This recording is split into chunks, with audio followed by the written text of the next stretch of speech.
vocês já devem ter ouvido falar do cyberbullying. Quem aqui já ouviu falar? Então, o nome dessa apresentação é Cyberbullying, delete essa. Tá? Já vão entender por quê. Bom, eu sou psicólogo e psicoterapeuta de adultos e adolescentes com 10 anos de clínica. Tá? Ansiedade, depressão e questões relacionadas à internet e tecnologia são a minha especialidade. Bom, o que é o cyberbullying? O cyberbullying ele acontece na internet, né, e sob o manto do anonimato. Diferentemente do bullying, o bullying ele acontece muito cara a cara. Aquele cara da escola que não gosta de você e fica te encarando, fica te ameaçando. Já o cyberbullying acontece coisa parecida, só que na internet. Na maioria das vezes com anonimato. Então, as características, né, são as intimidações, as ameaças, calúnia e difamação, né, que são as mentiras, publicação indevida de imagens, né, que o Fábio estava falando, e montagens com fotos e vídeos.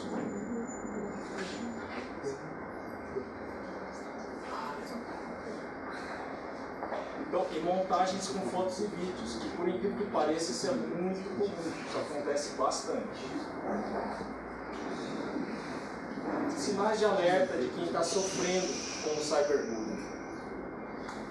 Bom, abuso de drogas e álcool, evasão escolar ou baixo desempenho na escola, baixa autoestima, aquele seu amigo que fica sempre de cabeça baixa, não quer falar com ninguém, e pode estar sofrendo cyberbullying e você nem sabe. Perda de interesse nas atividades extracurriculares, tendência a ter mais problemas de saúde, demonstra ansiedade quando está perto de computadores ou quando o amigo vai conferir ali a rede social, comportamentos autodestrutivos, fala que não vale a pena viver, que não quer mais participar das coisas, alteração do padrão de sono. Quem está sofrendo cyberbullying muitas vezes sofre de insônia ou de sonolência, acaba dormindo mais do que o habitual. Mudança nos hábitos alimentares, a pessoa passa a comer menos ou a pessoa passa a comer demais, é uma forma de compensar essa ansiedade. E também a diminuição pelo interesse pela internet. Bom, eu vou trazer alguns exemplos clínicos, mas é importante frisar assim, que pela questão ética, questão profissional, todos os dados que pudessem servir para identificar quem são as pessoas foram alterados. Então vocês vão ver que são só exemplos mesmo, bem genéricos. Fotos íntimas na internet. Bom, há um tempo eu atendi uma moça por volta de 25 anos e ela teve o celular roubado.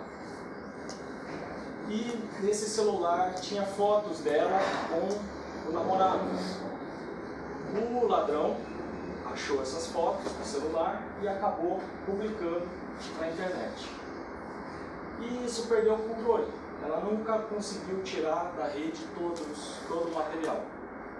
Ela também não conseguiu identificar o responsável. Por se tratar de um roubo, ficou muito difícil de descobrir quem que publicou na internet. Boatos e mentiras. Quem aqui já ouviu falar um boato, uma mentira sobre alguém que mesmo você não conhecendo a pessoa, você desconfiou que era uma mentira? Não acontece? Alguém pode dar um exemplo aí? Tem uma garota no meu colégio que colocaram uma foto no Peladinha CWB falando que era ela, só que daí não era ela porque ela tinha uma tatuagem, e todo mundo ficou falando, mas a gente já sabia que não era. Mas a menina era muito parecida com ela. Era igualzinho. A única diferença que a gente sabe porque o namorado dela era meio fictício e o cara que tava tendo relações assim com a menina da foto era meio emo dele. E se fosse com o outro, tipo, dava pra provar porque ela tava com tatuagem. E a que era da foto tava assim. Hã? Não, porque... Tava... Aqui, pessoal, fica a gente aqui, né? Conversar entre vocês lá, vamos lá. E foi difícil pra não, ela tipo provar assim, que não era ela? ela falou pros amigos dela cobrar o que saiu falando da foto, mas quem colocou a foto mesmo não sabe quem é. Mas já foi caso de polícia, porque colocaram de várias garotas no Curitiba inteiro. Isso aí não faz uns 6 meses, um ano? Mais ou menos? Faz um ano por aí. caso ano passado deu uma repercussão bem grande, né, aqui em Curitiba.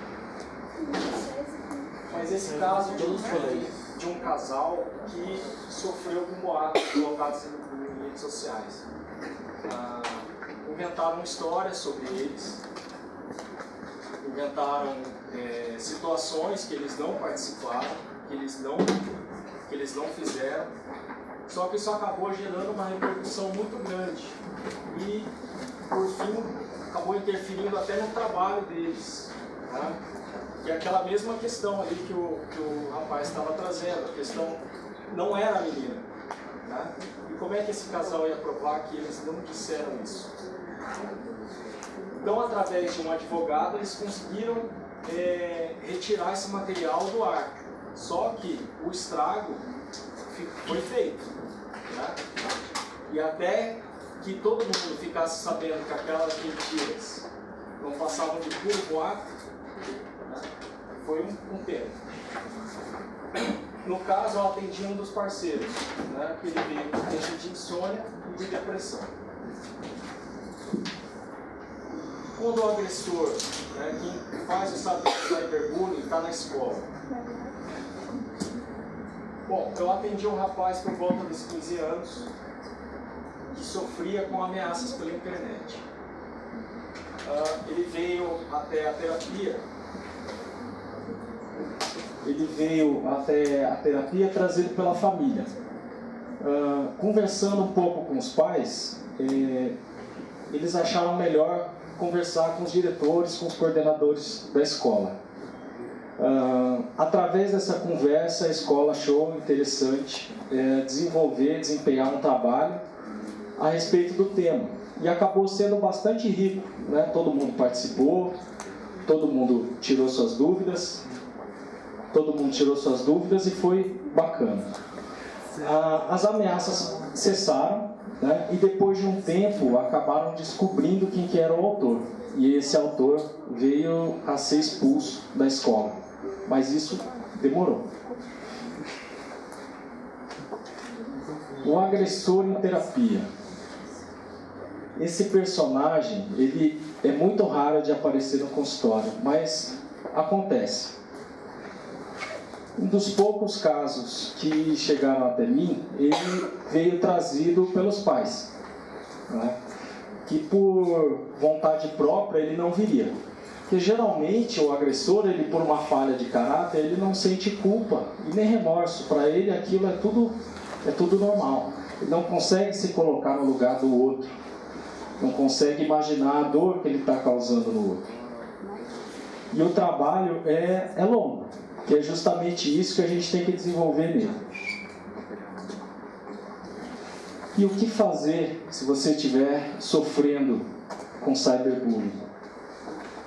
Eu vejo assim que a primeira coisa que você tem que fazer é quebrar o silêncio, é não sofrer em silêncio. Então, fale para os seus pais, para pessoas de confiança, para amigos realmente que você possa confiar e não aquele que vai levar essa história adiante.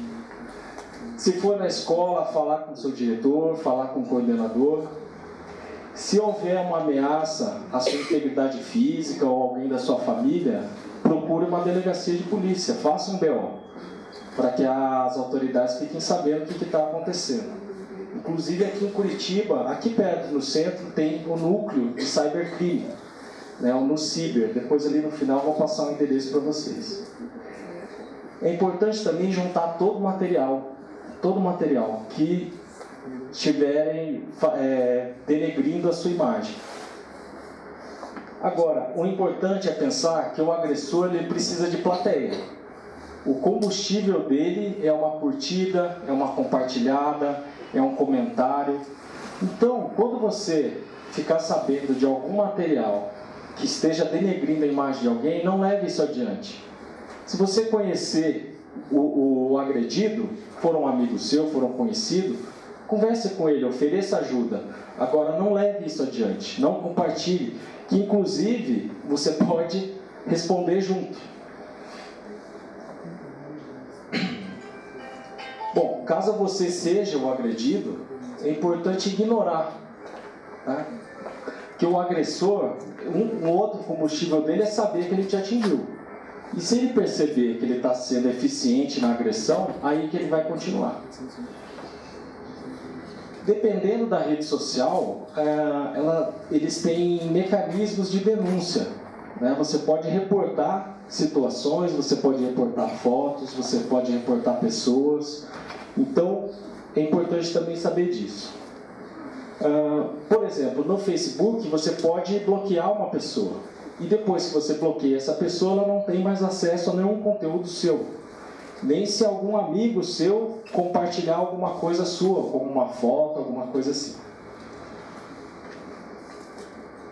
É importante também cuidar dos aspectos emocionais.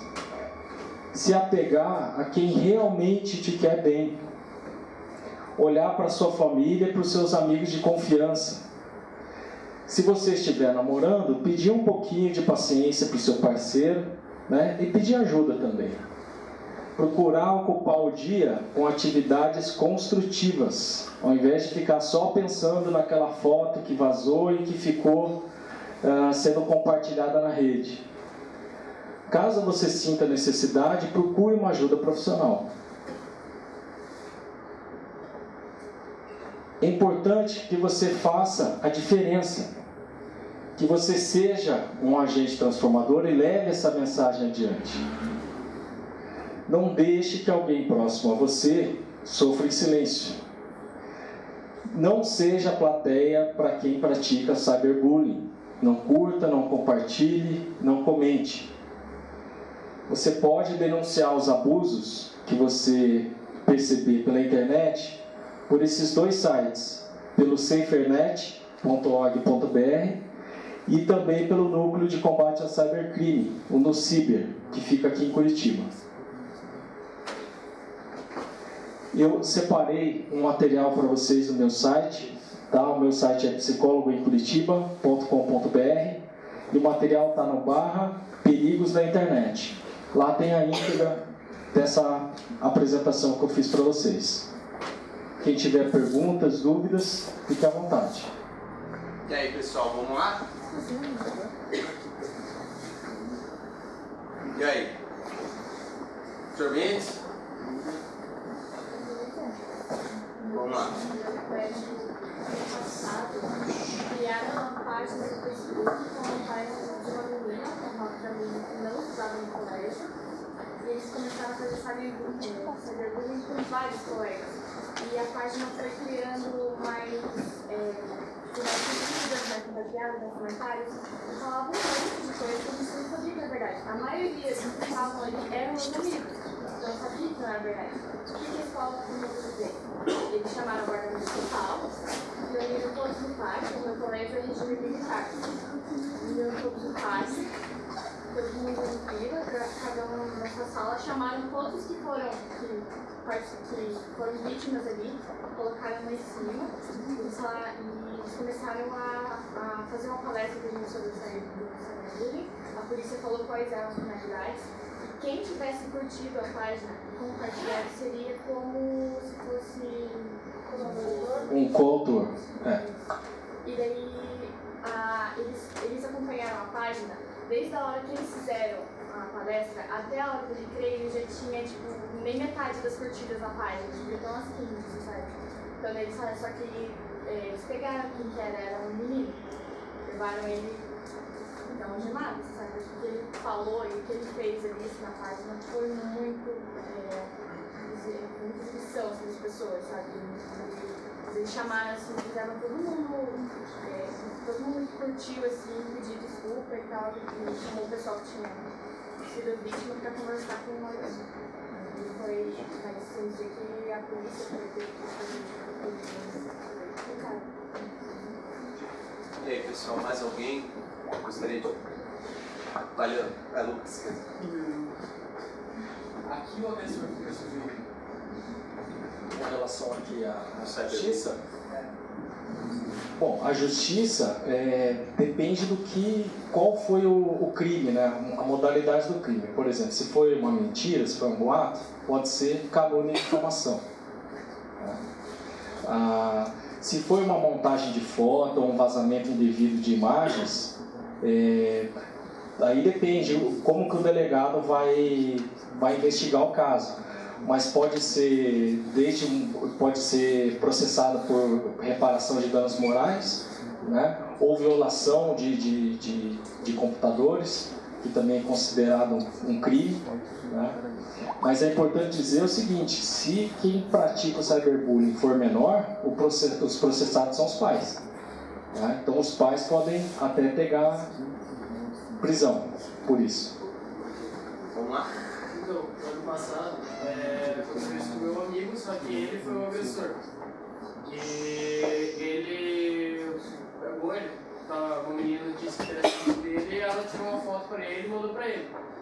E ele, depois meio que brigaram, fez um WhatsApp, um grupo, botou essa foto que ela mandou de perfil do grupo, botou uma galera, graças a Deus ele não me colocou, e colocou uma galera assim no grupo. E daí saiu. Mas essa foto era. Como que era essa foto? Pelado, porque tava pelado. E dava pra ver o rosto dela? Dava pra ver tudo.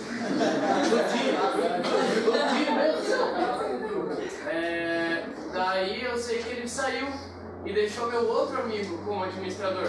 Só que você sabe, quando sai do WhatsApp, não é você que quer ser o administrador, às vezes acaba vindo pra você, pelo menos antigamente, agora dá pra escolher quem vai ser.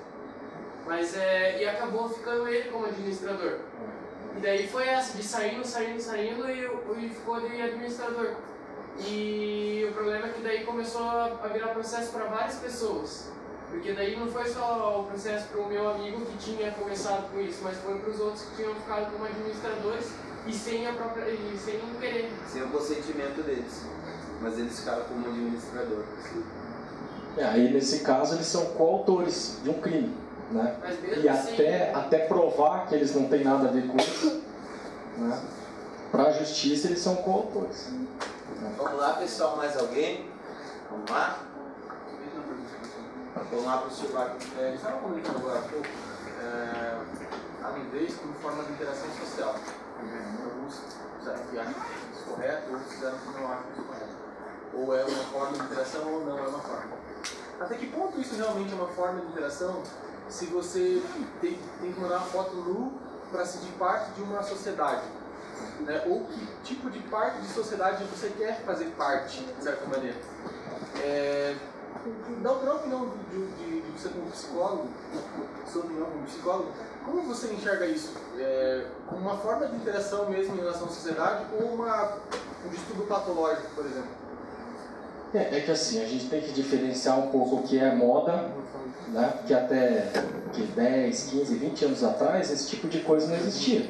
Você tirar uma foto nu e mandar para alguém, isso não existia, né? Então a gente tem que diferenciar primeiro isso. Agora, o patológico que eu vejo é você pegar algo indevidamente e replicar, tá? Se são dois parceiros, tá? E um está mandando para o outro, eu até que não veria problema, desde que os dois estejam consentidos, né? E que sejam maiores de idade também. Agora, a partir do momento que você manda isso e isso é replicado, né?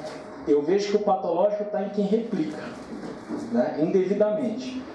O que é diferente, por exemplo, tem sites que são de pessoas que gostam de se exibir seus corpos, se exibir, enfim. Aí essas pessoas, elas estão conscientemente se exibindo. E há quem goste de observar. São as taras sexuais que a gente conhece, né? O voyeurismo, o exibicionismo, enfim. Só que eu vejo o seguinte: a nossa sociedade está um pouquinho exibicionista e um pouquinho voyeurista, né? Então a gente tem que pensar qual que é a nossa participação nisso tudo. Por que a gente está precisando disso? Tá? O que seria esse voyeurista, doutor? O voyeurista é aquele que gosta de observar alguém, né? Acho que a imagem clássica disso é aquele cara que tem uma luneta no apartamento e fica vendo os vizinhos, né? Só que isso, com a internet, isso ficou muito facilitado, porque sites de exibicionismo tem em toda a esquina, em todo lugar na internet. Então o voyeurista, que é esse que tem uma tara sexual por observar, né, é um prato cheio. E material ilegal, eles acabam consumindo também. Vamos lá, pessoal, mais alguém? Tem algo a acrescentar? Mas, assim, acho que eu fiz a pergunta do professor, foi quando a pessoa, assim, por autonomia, por conta própria, posta foto dela. Então, aí tem um pouco dessa questão do exibicionismo que eu estava colocando. A grande questão é o que está faltando na vida dessa pessoa para que ela sinta essa necessidade de autoafirmação. Porque é uma forma de se autoafirmar. Você mandar uma foto para uma pessoa, né, é uma forma de autoafirmação. Provavelmente na vida dessa pessoa ela está com algum vazio. Ou com uma baixa autoestima, ou está sentindo falta de alguma coisa. Mas aí cada caso é particular. Mas genericamente seria isso. Isso é aquilo que eu falei antes, de a pessoa postar a foto nua pra se sentir bem com as curtidas que ela recebe. Não é questão de autoestima mesmo, pra levantar a autoestima porque ela não tá se sentindo bem com ela mesma. Aí ela posta fotos, aí cada curtida diz que as pessoas gostam do corpo dela, daí aumenta a autoestima. Mas, assim, não sei, mas essa necessidade de ter essas curtidas ou desse exibicionismo, o senhor acha que então isso é processo das novas tecnologias, do tempo que está se chegando como uma moda? Então o doutor acha que isso pode passar ou piorar? Qual é a sua opinião quanto a isso? Eu acho que quanto mais a gente discutir o assunto, quanto mais a gente se informar, a tendência é que isso diminua. Porque a partir do momento que você fica sabendo de uma moda, de algo, e aquilo vai aumentando, você também quer fazer parte daquilo de alguma forma, né? Nem que seja consumindo algo de forma ilegal. Não seja necessariamente você postando uma foto sua. Mas eu acredito que a tendência disso, com o passar do tempo, à medida que essas tecnologias forem ficando mais normais, né, mais habituais, eu acredito que a tendência é diminuir. E aí, pessoal, mais alguém? Vamos lá?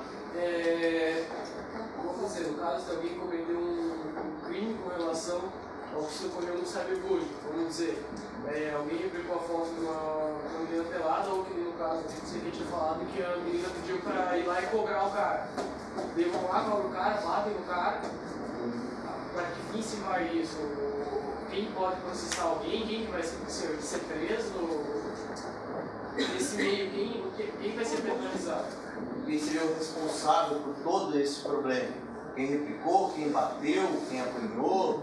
Aí, se partir para a justiça com as próprias mãos, né, outros crimes podem ser praticados. Por isso que eu digo, o ideal é, primeiro, falar com alguém de confiança, dividir o assunto.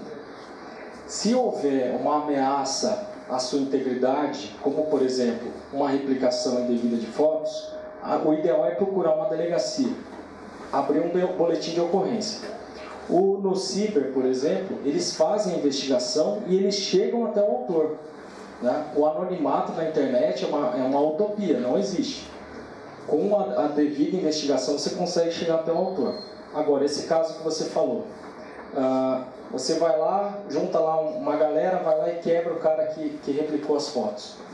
Quem quebrou o cara também pode ser responsabilizado, né? Porque você não pode chegar e quebrar alguém. Isso não... A não ser que você tivesse sido agredido antes, né? Só que a agressão, pois é, aí que vai tudo delegado, depende do humor dele.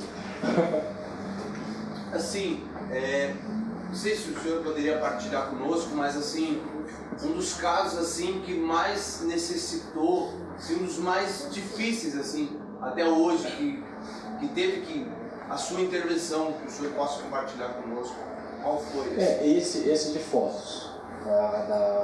Que eu citei da moça que teve o celular roubado. Esse foi bem complicado, que ela chegou muito fragilizada. É incrível ver como a pessoa chega completamente destruída mesmo. Porque é algo assim, você perde o controle sobre a situação. Né? Fotos que você tirou ali, no caso ela tinha tirado com o parceiro dela, tirou no momento de descontração, que era para ficar só entre os dois, né? Pode arruinar a vida de uma pessoa. E você acha que fica algum trauma psicológico ou não? Pode ficar. Essa pessoa, por exemplo, ela pode desenvolver uma tendência a não se relacionar mais, com medo de que aquilo aconteça novamente. Pode, desenvolver um medo e não conseguir mais transar, por exemplo. Não quero mais transar. Então pode sim. Mas e se caso tem a pessoa lá, ela teve lá suas fotos expostas, mas ela tem um vício muito grande com a internet? Essa exposição pode se agravar, melhorar? Olha, não sei se vocês lembram do caso da Carolina Dickman, aconteceu uns 2 ou 3 anos atrás, vocês devem se lembrar. Ela mandou o notebook dela para o concerto e no notebook dela tinha várias fotos dela com acho que é marido ou namorada, não lembro agora. E ela foi chantageada, né? O técnico de informática queria não sei quantos mil reais para não liberar as fotos. E ela não cedeu à chantagem e ele acabou liberando as fotos. No caso dela, você veja só, uma pessoa pública, uma atriz, faz novela, faz filme, ela já está acostumada com a exposição, né? Pode ser até que para ela tenha sido um pouco mais fácil lidar com a situação. Né? Só que depois de um tempo ninguém mais fala disso. Né? O tempo vai passando, a poeira vai sentando e ninguém mais fala disso. Então o importante é pensar, um dia a dor acaba, um dia a dor passa. Só que o mais difícil é ter essa paciência. Legal. Vamos lá, pessoal? Mais alguém? Vai lá. Se eu vejo um cyberbullying na internet, eu posso denunciar? Pode denunciar. E eles vão investigar tudo, o PBO? Então, é que assim, se for, por exemplo, no Facebook, você pode reportar um abuso, você pode reportar um conteúdo indevido. Vamos supor que você veja alguém contando uma mentira sobre uma outra pessoa. Vamos supor. Você pode ir lá na postagem mesmo, tem um ícone do lado, uma setinha assim para baixo, você clica ali e já vai ter, reportar abuso. À medida que você reporta o abuso, você vai ter que dizer o que você está vendo. Se é um conteúdo racista, xenofóbico, enfim, o que está acontecendo. Aí, a partir disso, o Facebook vai fazer uma análise. Né? Mas o Facebook em si, que eu saiba, ele não vai contactar as autoridades brasileiras. Né? Então, por isso que, dependendo do que está acontecendo, é importante procurar uma delegacia. E qual que é o limite para você só clicar lá em spam no Facebook e denunciar numa delegacia, no caso? É difícil, né? É difícil. Por exemplo, se você visse alguém ameaçando uma outra pessoa de morte e você conhece essas pessoas, né? Então, vai de você. Mas eu acho que seria interessante entrar em contato, por exemplo, com o Ciber, mandar um e-mail para eles, dizer o que está acontecendo, mandar o link do que está acontecendo ou uma captura de tela, que eles que são especialistas nisso, eles podem ajudar melhor. Esse caso que é tão... O cara já tava falando dele pra você, que ele falou, vou te matar. Isso... Será que precisa ser só mesmo no Ciber ou você pode levar para uma PM, para outro local já? Pode ligar no 190, pode ligar no 190, dizer o que está acontecendo. Né? Você pode procurar qualquer autoridade. Se você estiver perto de um fórum, você pode entrar e pedir ajuda. Se você estiver perto da guarda municipal, estiver passando uma viatura na rua, qualquer autoridade você pode procurar. Xenofobia, o que é isso? A xenofobia é a aversão ao que é estrangeiro. Né? Então, por exemplo, vamos dizer que aqui em Curitiba tivesse um movimento que fosse contra os chineses, vamos dizer. Né? Aí seria um movimento xenofóbico. Tá? O prefixo xeno é estrangeiro. Então a xenofobia seria isso. você tem aversão a quem é estrangeiro. Outra dúvida que eu tenho, eu já vi algumas vezes na internet, pessoas cobrando pessoas pela internet. Sabe, eu já vi algumas, fulano, me pague a dívida que você tem comigo há 2, 3 anos atrás, não aguento mais te cobrar. Vou te cobrar na justiça. Às vezes é R$5. Eu já vi pessoas cobrando isso. Até que ponto isso é realmente bullying, cyberbullying, ou se é realmente, ou só por falar nomes, como é que é? É, assim, ó, até uma empresa, se a empresa, por exemplo, você tiver com o seu cartão de crédito com problemas, vamos supor, a empresa, ela tem os canais próprios para cobrar. É o quê? Um protesto de título, uma carta registrada, um telefonema. Eles não podem nunca causar algum constrangimento em você. Tá? Então isso pode ser considerado, no caso pelas redes sociais, pode ser considerado um constrangimento ilegal. Isso também é crime. Tá? Você não pode constranger outra pessoa só porque ela está te devendo dinheiro. Isso pessoa física ou jurídica? Tanto faz. Tá? É engraçado até que em Portugal tem a figura de um... como se ele fosse um agente funerário, com uma cartola daquelas do Velho Oeste. Então, quando você tem alguma dívida, quando alguém está te devendo dinheiro, você vai lá e contrata os serviços dele e ele fica seguindo o devedor o tempo todo. Só que isso, culturalmente, em Portugal é assim, eles levam até na esportiva. Então, o cara vem, ele vem no seu trabalho, te entrega uma carta, aí no dia seguinte, a hora que você está saindo do trabalho, ele começa a te seguir, aí todo mundo vê, ó, tá indo lá o caloteiro. Mas isso lá. Mais alguém, pessoal? Pode falar. No caso daquele site Nomes Brasil, Não entendi. no caso daquele site Nomes Brasil, que aparece o CPF, a pessoa que digita o nome aparece Eles estavam até sendo investigados, né, pela Polícia Federal. eu fiquei até assustada, porque É. pesquisar o meu e não tava lá. Eu pesquisei o meu, estava lá meus dados. E até aparece se a pessoa tá... É um site, é nomes.com, né? Nomes.net, uma coisa assim. Você coloca qualquer nome e aparece os CPFs relacionados àquele nome. Então, se é um nome muito específico, vai aparecer só um CPF. Agora, por exemplo, se colocar lá José da Silva, que é um nome mais comum, aparece todos os José da Silva do Brasil. E o CPF e o endereço. De cada um. De cada um. Legal. São dados que não poderiam estar sendo divulgados. Mas e como fizeram isso? Será que a pessoa tem Vai ter acesso? algum sistema, alguma coisa. Aqui no centro, se você souber onde procurar, eles vendem pendrive, CD, que vende com os dados da Receita Federal. Né? Porque eles falam tanto pra gente privar a nossa imagem no Facebook, endereço e tudo mais, pra um cara de pau vir fazer esse site. Por todo mundo. Há um tempo atrás, eu li uma reportagem, um empresário, ele tinha certeza absoluta que as empresas de telefonia, de energia elétrica, de água, estavam vendendo as informações dele.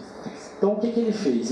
Ele se mudou, então em cada cadastro que ele fez, ele colocou uma letrinha a mais no endereço. Então, por exemplo, Rua Cruz Machado, 255, L. O L era para Copel.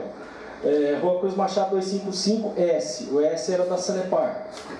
E ele começou a receber malas direta com o Lzinho, com o S. Então ele sabia, ó, esse aqui foi a Sanepar que conseguiram meus dados com a Sanepar. Esse aqui conseguiram meus dados através da Copel.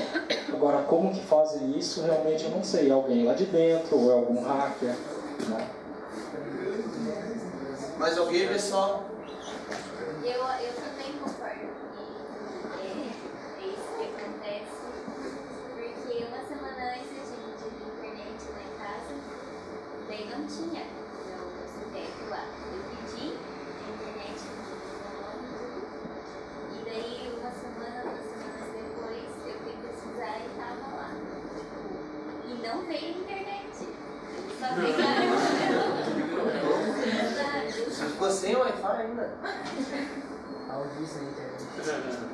Vamos lá, pessoal, mais alguém? Vai lá, Victor. Esse site dos nomes é ilegal, né? Então, se eles podem pesquisar, por exemplo, no Facebook quem começou um boato ou cyberbullying de qualquer forma, Por que ainda não identificaram a pessoa que começou esse site? Então, pelo que eu li, há umas 3 semanas, eles já identificaram, já estavam processando. E o site ainda está no ar?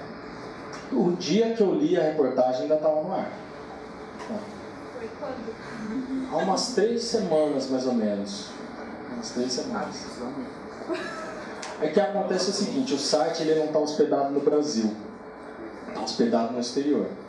Então, para você tirar esse conteúdo do ar, você precisa de uma ordem judicial internacional. Então, a justiça brasileira tem que se comunicar com a justiça americana. Coisa parecida acontece também com relação ao cyberbullying. Às vezes o perfil fake não está hospedado no Brasil, foi feito a partir de outro país. Né? E para você tirar isso do ar, também tem que haver essa interação. Assim, a pessoa pegou o CPF dessa pessoa, no nome escondeu lá, falou, e comprou alguma coisa lá usou o CPF dessa pessoa para comprar alguma coisa pela internet. O que acontece com essa pessoa que comprou? Assim, o uso indevido de documentos, né, tudo isso é crime. Só que a grande questão é assim, a partir do momento que você percebeu que o seu nome está sendo usado indevidamente, você tem que abrir um BO. Então, se você teve algum documento extraviado, se você soube de alguém que está se fazendo passar por você, todas essas questões você tem que abrir um BO. Por exemplo, se alguém cria um perfil fake para denegrir alguém, só que com o seu nome e com a sua foto, você tem que avisar a justiça, esta pessoa não sou eu. Você tem que avisar. Se você souber, é claro. Né? Mas é importante avisar. E o que leva uma pessoa a fazer isso, assim, são treinamentos psicológicos? O que leva ela a fazer isso? Ao agressor fazer? Assim, geralmente quem comete esse tipo de crime, por uma falha de caráter, a pessoa não sente culpa e nem remorso. Então, é tudo absolutamente natural. Tem pessoas que cometem esse tipo de crime que sentem prazer nisso. Sentem prazer em ver o sofrimento no outro. Essa cara que você fez assim, porque a gente não entende isso. Como é que é possível isso? Mas, infelizmente, tem pessoas assim. E isso não tem cura, mas tem controle. E, geralmente, o controle se dá pela justiça. Essas pessoas elas só param quando elas se veem contra a parede mesmo. Caso contrário, elas continuam fazendo. É a mesma coisa que um estelionatário que fica passando velhinha para trás aí no centro, ou aquele cara que vende o bilhete premiado, né? Mesma coisa.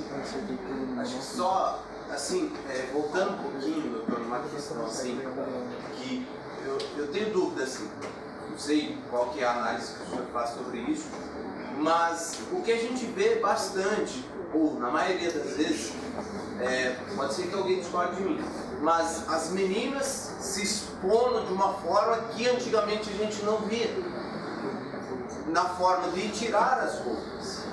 Para o homem isso às vezes era normal, porque o cara ele chega e faz xixi na rua, entendeu? Se ele quiser ele chega e faz xixi na rua, a menina já não. Mas hoje, sabe, eu não sei, muitas vezes as mulheres, né, tentam buscar uma certa igualdade com os homens, mas, sabe, não sei se é algum fator psicológico, algo assim, mas será que elas estão buscando essa igualdade de uma forma errada, de uma forma correta? Muitas vezes se expondo da maneira que algumas meninas acabam se expondo na rede social, principalmente no WhatsApp, nesses sites aí que nós encontramos por aí. O senhor acha assim? Esse seu ponto de vista é bastante interessante, eu acho que é bem por aí mesmo. Eu vejo assim, que o nosso corpo é um dos nossos maiores bens, né? Assim como o nosso caráter, nossa personalidade, o que a gente aprendeu em casa, são os nossos grandes tesouros.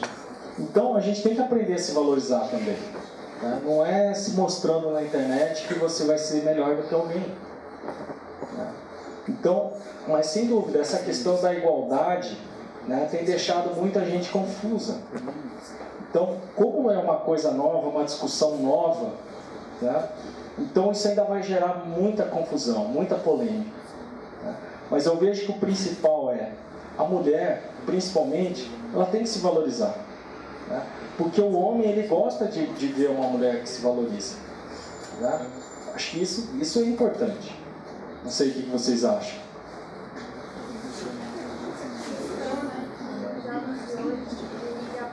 que ele tem e do que ele é.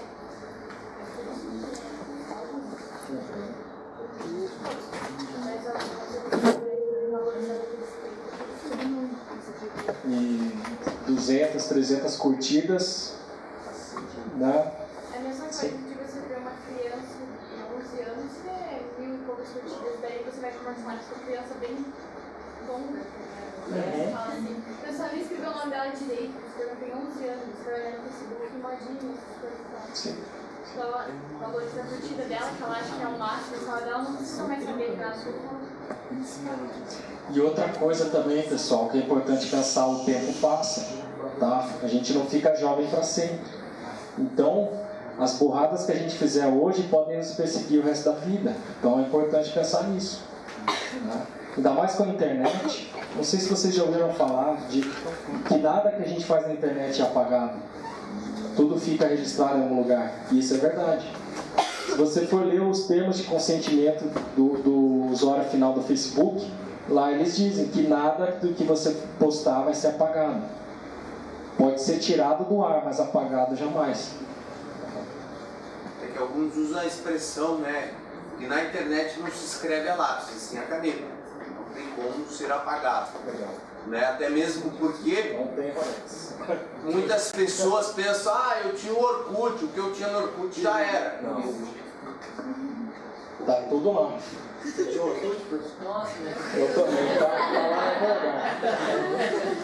Então muitas vezes o cara pensa, pô, aquela foto lá que eu tirei vomitando já era, né, mano? Tô de boa. Ninguém vai saber.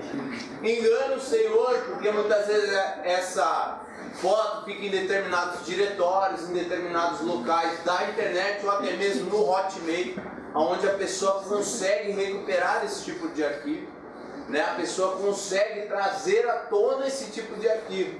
Então muitas vezes se a pessoa faz lá, né, uma comunidade, fez uma comunidade lá no Orkut, bêbados do não sei o que, eu gosto do não sei o que, ou tô muito louco, não preciso de mina. Muitas vezes isso.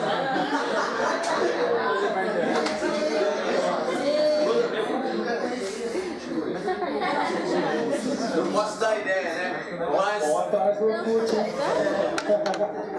Mas o que acontece? Muitas vezes essas informações, elas podem ser negativas a vocês. Às vezes vocês estão num processo seletivo para um outro emprego, não sei, para determinada função, para determinado objetivo que você esteja buscando. Se você está naquele processo seletivo e as pessoas tomam conhecimento daquele tipo de arquivo que você compartilhou ou daquele tipo de comunidade que você tinha, você pode perder aquela oportunidade devido àquele conteúdo que foi compartilhado, que você mesmo, por consentimento seu, porque ninguém obrigou você a fazer aquela comunidade, e sim você mesmo fez aquela comunidade e pensa que aquilo já era, se acabou, não tem mais. Vou pôr um videozinho ali, Dudu. Isso aconteceu e acontece muito ainda. Tem empresas que vão atrás da sua vida digital para saber o que você pensa, o que você compartilha, o que você fala, o que você defende. E se a empresa tinha que saber diferenciar você do pessoal pro profissional, né? Pois é. Mas como é uma questão muito nova, eu concordo com você, tinha que saber diferenciar mesmo. Mas no tempo do Orkut, tinha lá, eu odeio meu chefe. Tinha lá 200 mil pessoas na comunidade. E iam procurar quais comunidades que aquela pessoa fazia parte. Estava lá, eu odeio meu chefe. O que o novo chefe vai pensar? Né? Então já criava uma polêmica na contratação. Já acabava sendo complicado. Fala, Pedro, assim, Fábio, sobre o que você falou, eu tenho uma empresa de RH, de recrutamento de funcionários, já perguntado para o Fábio já. Sim. Hoje lá na empresa a gente olha o Facebook de todos.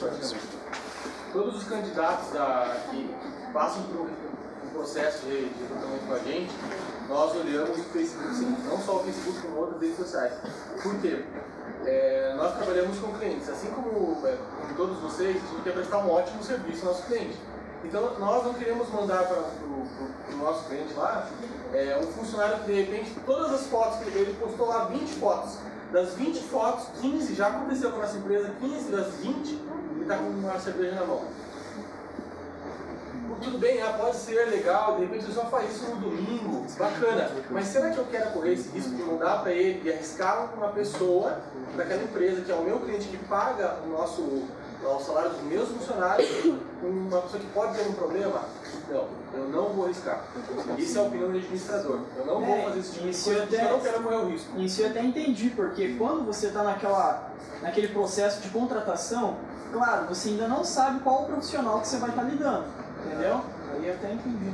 Então, é isso que eu gostaria de deixar claro, porque não que eu esteja rotulando a pessoa que ela é um bêbado, ou uma bêbada, não é isso. Mas é a imagem eu quero evitar o risco. Entende? Então, e outras coisas também, como o fato, por exemplo, de pessoas muito depressivas na internet. Né? São pessoas que falam o tempo todo de relacionamento, tá triste, que não vê o mundo acabar, porque ela não consegue ganhar as coisas, porque nada dá certo, não sei o quê. Eu tenho lá, eu tenho uma empresa que a gente presta serviço mesmo, que é uma loja de confecções. Eles trabalham com 40 mulheres lá. Eu vou colocar uma mulher lá no meio, totalmente depressiva, lá no meio que só fala de coisa ruim. Vou pensar, puxa, esse perfil não é o perfil daquela empresa. Então é muito importante que você coloque lá os grupos que você faz parte. E a gente acha que não. Até os comentários, né? Oi? Que você comenta em notícias, ideias que você prega. Eu gosto muito de ler as notícias e ver os comentários. Cada pérola que os caras mandam lá embaixo. E às vezes eu perco tempo na internet fazendo isso, lendo só os comentários das notícias. Fala. No caso da pessoa fazer um e-mail profissional e um e-mail pessoal, daí Na verdade, pega um tem e-mail que ser assim. Você tem que ter um e-mail profissional e um e-mail pessoal. Sempre, se você vai entrar no mercado de trabalho, você tem que ter um meio de comunicação onde você se intitula profissional. E o e-mail pessoal é só para a família. Então como que a pessoa vai achar o seu Facebook se você está com o e-mail profissional? Tem empresas que são especializadas em buscar esse tipo de informação. Nome, né? Gente, não só isso, hoje você coloca no Google, muita coisa já aparece no seu nome. Na hora. Se você tem um sobrenome diferente ou um nome diferente, é mais fácil de achar. Ô, doutor, O que eu posso falar para vocês é muito fácil de encontrar. eu tô com uma dúvida sobre aqueles negócios que você falou que muitas vezes as páginas, você pode excluir do teu perfil, mas elas ficam salvas em algum lugar, alguma coisa assim. Mas como que é muito complicado você procurar uma informação que já foi deletada se você disse que elas são guardadas em algum lugar? Quem pode ter acesso a essas coisas que estão restritas? A princípio, quem teria acesso a esse tipo de informação, que vai ficar armazenado em algum data center, em algum país, né, seriam só os administradores, por exemplo, do Facebook. Tá, mas no caso, se aconteceu alguma coisa assim no Brasil que não é tão relevante, nunca que o Brasil vai conseguir fazer alguma coisa nos Estados Unidos, que é onde vai estar a sede do Facebook, para conseguir alterar alguma coisa. Então, teoricamente, está deletado. Mas é que nem teve aquele caso que eles estavam descobrindo pessoas que estavam programando crimes ou matar alguém através de conversas no Facebook. Então inclusive estava gerando uma polêmica porque eles estavam falando que para alguns era invasão das cidades, para outros era proteção deles pegarem, ter esse controle do que as pessoas conversam no Facebook, né, lá nos Estados Unidos mesmo, do que as pessoas conversam, porque seria mais fácil de controlar alguns crimes, porque tem pessoas que marcam isso pelo Facebook. Daí, então, eu acho que é por isso que é mais fácil deles ter essas informações que a gente possa guardar. Tá, mas se eu tenho alguma coisa no meu perfil, só pra finalizar. Os americanos podem ter acesso a isso, mas não seria invasão de privacidade? Isso não seria um crime também de espionagem ou alguma coisa assim? É que assim, o volume de informações é tão grande que eles não conseguem lidar com tudo. Tá?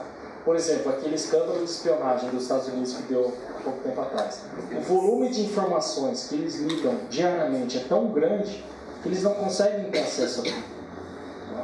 Mas se um dia alguém quiser, eu vou lá atrás daquela foto que ele deletou 2 anos atrás, alguém de dentro do Facebook conseguir, ou com mandato judicial, alguma coisa assim, ela não é apagada, ela está em algum lugar. Vocês já ouviram falar em Deep Web? Já. A Deep Web nada mais é que uma rede paralela de data centers, né? Então a informação ela fica fragmentada. Só que quem sabe usar essa informação consegue pegar o que quiser. Tá? E só salientando também, pessoal, que quando vocês fazem os seus cadastros, tem um termo de uso lá. E nesse termo tem cláusulas aonde você dá o direito à empresa usufruir da sua imagem ou até mesmo das suas informações. Porque é sempre assim, né? Você faz o teu cadastro, daí você leu? Não, só aceito. Aceito lá e li e aceito, né? Li e concordo. É sempre assim, mas nunca leu, mas, professor, nunca chegou nem perto. Uma coisa bem simples, que eles usam esse tipo de acordo com questão publicidade. Por exemplo, se você pesquisa lá um pendrive de 32 GB no Google, daqui a pouco não começa a aparecer propaganda de pendrive no Facebook? É esse acordo que eles fazem, né? Eles pegam as informações suas do Google e jogam no Facebook. São duas empresas que estão lidando com informações suas. Se eles fazem isso com publicidade, com as outras questões, eles devem fazer também. Professor, nós tivemos agora, alguns dias atrás, lá em São Paulo, né, a parada gay. Eu não estive lá. Será, professor? Ok, vamos lá. Alguns alunos daqui, de outras instituições também, me chamavam, olha professor, olha aqui, ó. E aí tinha algumas coisas lá que de fato passaram, extrapolaram. Essas pessoas que estavam lá e avançaram o sinal vermelho, extrapolaram a decência. Essas imagens agora estão correndo no mundo. Essas pessoas podem processar também alguém por não, é que eu fiz, mas eu fiz lá. Não era para você passar no teu celular. Assim, tudo vai do entendimento da justiça, né? Mas se a gente for pensar assim, tudo aquilo que foi feito publicamente é público. Né? Então, se você falou alguma coisa, se você fez alguma coisa, se eu fizesse algum absurdo aqui, falasse algum absurdo, e vocês filmassem e colocassem na internet, mas eu falei durante uma apresentação, né? Eu tenho que ser responsável por aquilo que eu estou fazendo. Né? Agora, seria diferente assim. A gente pega lá o vídeo do absurdo lá que você estava, que eu já até imagino mais ou menos o que deve ser. Pega lá o vídeo do absurdo e aí a gente começa a falar outros absurdos em cima. Né? Aí, se você falar que não concorda, tudo bem, direito seu. Agora, se você falar, eu não concordo, e daí já começar a destilar alguma coisa em cima, aí você pode acabar sendo responsabilizado. Vamos lá, vou pôr um vídeo aqui, dá uma olhadinha, doutor, o que aconteceu. Pessoal, também preciso da ajuda de vocês. Prestem atenção aqui um pouquinho. Bom dia, meu nome é Bjorn e eu, alguns anos atrás, sofri cyberbullying pelo Orkut. Foi assim, eu estava conversando com o meu amigo e sem querer eu falei uma coisa para ele e ele tirou print e sem querer ele passou para um outro amigo dele que ele fez uma comunidade sobre isso. E você hoje em dia sofre ainda cyberbullying? Bom dia, meu nome é... Bom dia.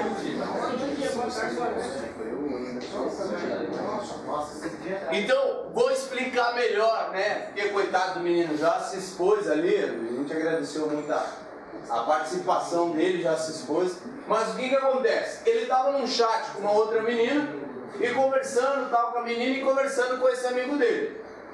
Aí, ele foi mandar que amava a menina, só que ele trocou as abinhas e mandou que amava o menino. O amigo dele. Só que esse amigo dele, igual ele falou ali, sem querer, ele tirou o print.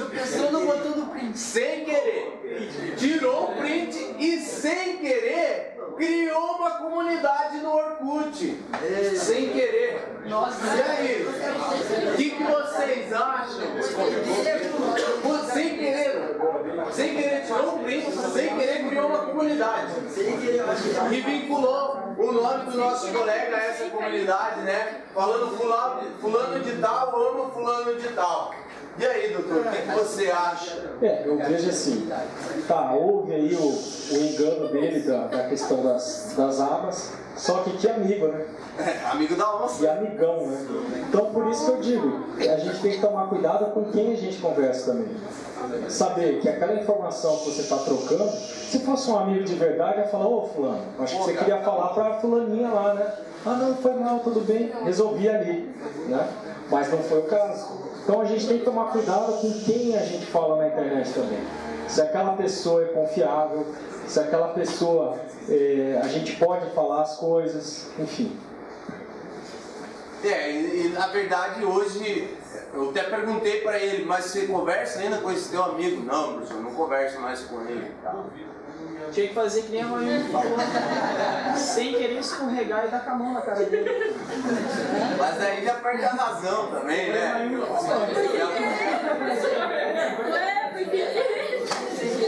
Complicado, né? Mas, assim, o que acontece, pessoal? A questão principal que todos vocês devem se atentar é no quê? Na exposição. Hoje a exposição que vocês têm na internet é muito grande. É demais. É demais. Ah, senhor, mas eu tenho meu direito, eu faço o que eu quiser, eu só se é mulher. Mas a questão não é do seu direito, mas a questão é a sua consciência. Será que é certa aquela exposição? Estudos, investigações policiais mostram que pessoas são raptadas, pessoas são mortas a partir de informações que elas compartilham no Facebook. Aqui em Curitiba, todo final de semana, tem uma mãe que vai na Praça do Gaúcho atrás do filho dela. Por quê? O filho dela sumiu da Praça do Gaúcho. E todo final de semana ela vai lá procurando o filho dela. Por que ele sumiu? A polícia começou a investigar, foi investigando. Eles dizem que um dos motivos prováveis do criminoso ter chego até o filho dela foi as informações que ele partilhava no Facebook. Como? Atualizava o check-in, atualizava status, hashtag partiu não sei o que, tal horário fazendo não sei o que, rolê no Gaúcho, tal horário tô chegando, entendeu? Então esses são fatores ou são informações que vocês devem se atentar a quem ou como vocês vão compartilhar essas informações. Muitas vezes as pessoas não têm critério algum em compartilhar quais informações ou quais informações devem estar no Facebook. Vocês acham que é necessário, como muitos aqui, eu tenho certeza que tem, as informações de aonde trabalha, aonde estuda, o bairro que mora muitas vezes, e até mesmo o telefone.